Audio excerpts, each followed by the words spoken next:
কাইলৈ বা ভৱিষ্যতে কি হ'ব তাক লৈ নিৰাশাত ভোগাতকৈ বৰ্তমানৰ সৈতে জীয়াই থাকিবলৈ চেষ্টা কৰক। আহিব পৰা ঘাত প্ৰতিঘাতৰ চিন্তাই মানুহক হতাশ কৰে। সুখ বিচাৰি তেতিয়া কেৱল দুখহে পোৱা যায়। আপুনি সুখী হ'ব পাৰিব তেতিয়া যেতিয়া বৰ্তমানৰ সৈতে জীয়াই থাকিব চেষ্টা কৰিব।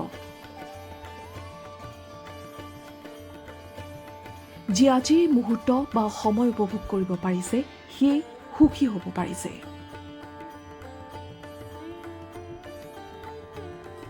পাৰ হৈ যোৱা আৰু আহিবলগীয়া সময়ৰ বাস্তৱত কোনো অস্তিত্ব নাথাকে। সেয়া হয়তো কেৱল আপোনাৰ চিন্তা ভাৱনাৰ মাজতহে প্ৰবাহমান। যদি আপোনাৰ চিন্তা ভাৱনাক কেৱল অতীত ভৱিষ্যতৰ মাজত সীমিত কৰি ৰাখে তেন্তে সুখ বিচাৰি হাবাথুৰি খোৱাটো নিশ্চিত। জৰুৰী নহয় যে আপোনাৰ পাৰ হৈ যোৱা সময়খিনি সুখকৰ নাছিল বাবে আহিবলগীয়া সময়খিনিও একেই হ'ব।